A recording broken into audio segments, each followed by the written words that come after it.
পিছনে শত্রু লেগে যাবে, আপনার পিছনে শত্রু লেগে যাবে, আপনার উপর আঘাত করবে। তায়েফের ময়দানে আপনি যাবেন, তায়েফের ময়দানে দ্বীনের দাওয়াত নিয়ে যাবেন, সেই তায়েফের ময়দানে আপনার উপর আঘাত করবে, সেই তায়েফের ময়দানে আপনার উপর নির্মমভাবে আঘাত করবে। আপনার শরীরের রক্ত মুবারক গুলি জমিনের মধ্যে টকবক টকবক করে পড়বে। কি দেখা গেল, নবী তায়েফের ময়দানে যায়েদকে নিয়ে গেছিল, তায়েফের মানুষগুলি নবীর শান্তি দেয় নাই। কথা বলেন ঠিক কিনা?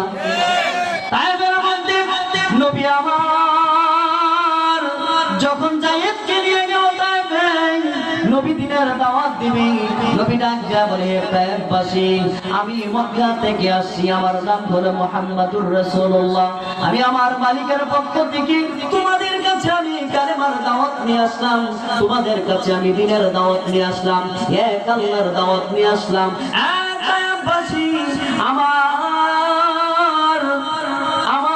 কথাগুলা তোমরা মানো, তোমরা তোমাদের ভবিষ্যৎ ভালো হবে, তোমাদেরকে আমি জান্নাতে নিয়ে যাব।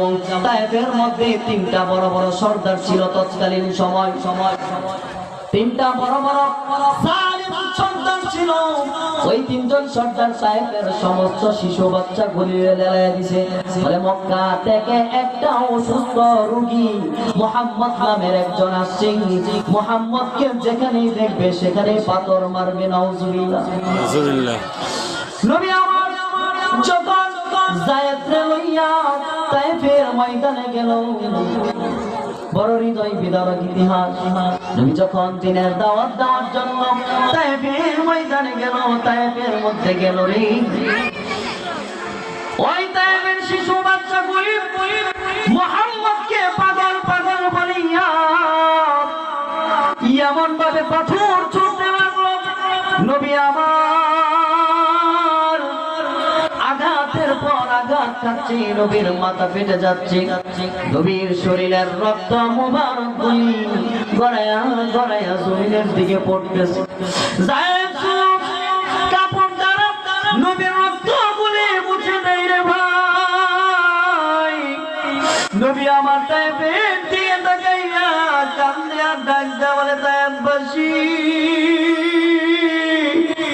তোমরা তো আমার চিনলা না রে তায়েফবাসী, আমি তো নিঃস্বার্থে তোমাদের কাছে আসলাম, তোমাদের জন্য দ্বীনের দাওয়াত নিয়ে আসলাম।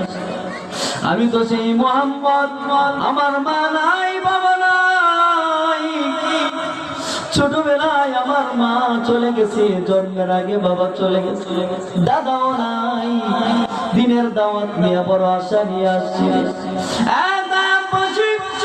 তোমরা বুঝো না, বুঝো না, জাহান্নামের আযাব থেকে তোমাদেরকে বাঁচানোর জন্য আমি আসছি। নবীর আঘাত দেখে দেখে আল্লাহর আরশ কেঁপে গেছে। মালিক ডাক দেয়া বলে, নবী গো, পৃথিবীর সব কিছু আমি আল্লাহ বরদাস্ত করতে পারি, আমি আল্লাহর যদি আমার বান্দা বান্দি গালি দেয়, সেই গালিগুলো আমি সহ্য করতে পারি, কিন্তু নবী মনে রাখবেন, আপনাকে যদি কেউ আঘাত করে গো নবী, আপনাকে যদি বিন্দু পরিমাণ কেউ গালি দেয়, আমি আল্লাহ বরদাস্ত করতে পারি না। নবী গো, তায়েফবাসী আপনার এত আঘাত করছে, নবী গো, আমি জিবরাইল পাঠাইতাছি। জিবরাইল এসে ডাক দিয়া বলে, ইয়া রাসূলুল্লাহ, ইয়া হাবিবাল্লাহ, অনুমতি দেন, অনুমতি দেন, তায়েফবাসী গুলারে ধ্বংস করে দেব। জিবরাইলের 600 ডানা রয়েছে, নূরের ডানা। সুবহানাল্লাহ। 600 নূরের ডানা। জিবরাইল ডাক দিয়ে বলে, নবী আমার 600 নূরের ডানা আমার প্রয়োজন নয়, আমার একটা নূরের ডানার একটা কোণার দ্বারা তায়েফবাসীরে আমি উল্টায় দিতে চাই, যদি আপনি অনুমতি দেন। নবী আমার কি উত্তর দেয় জানেননি? নবী ডাক দিয়ে বলে, জিবরাইল না, তায়েফবাসীরে যদি ধ্বংস কইরা দাও, তায়েফবাসীরে যদি ধ্বংস কইরা দাও, তাহলে আমি দ্বীনের দাওয়াত দিব কার কাছে? নবীর ভিতরে এত মায়া, এত মায়া উম্মতের জন্য, আপনার আমার জন্য এত মায়া। জিবরাইল ডাক দিয়া বলে, নবী গো, আপনার এত আঘাত দিল, এত কষ্ট দিল নবী,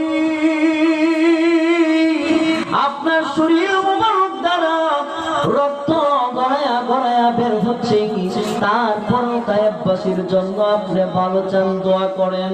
নবী ডাক দেয়া বলে, আমি তো আখির জামানার পয়গম্বর, আমার আল্লাহ তো আমার মুসা নবীর মতো সম্মান দেয় নাই, আমার আল্লাহ তো আমার ইব্রাহিম নবীর মতো ইজ্জত দেয় নাই, আমার আল্লাহ তো আমার নূহ পয়গম্বরের মতো ইজ্জত দেয় নাই, আমার এই পৃথিবীর মধ্যে শ্রেষ্ঠ নবী হিসাবে স্বীকৃতি দিয়েছেন আর আমার উম্মতের জন্য রহমত স্বরূপ প্রেরণ করেছেন। আমি হলাম আমার উম্মতের জন্য রহমত। এর প্রমাণ হলো কোরআন। কোরআনের মধ্যে আল্লাহ নিজে বলেন, আমি আমার হাবিবকে রাহমাতাল লিল আলামিন হিসেবে পৃথিবীর মধ্যে প্রেরণ করেছি। রেডি থাকলেন আল্লাহু আকবার বলার জন্য। আল্লাহ তাআলা কোরআনের মধ্যে বলেন, ওয়া মা আরসালনাকা ইল্লা রাহমাতাল লিল আলামিন।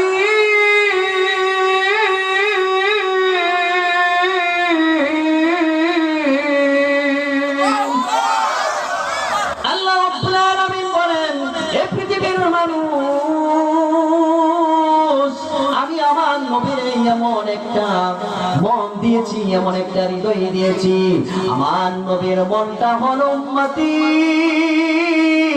আমার নবীর এমন একটা হৃদয় আমি দিয়েছি, অন্য কোন নবীরে আমি দেই নাই। আদম থেকে ঈসা রুহুল্লাহ পর্যন্ত অন্য কোন নবীরে আমি এমন হৃদয় দেই নাই। আমার নবীর হৃদয়টা হলো রহমত স্বরূপ, রহমত স্বরূপ।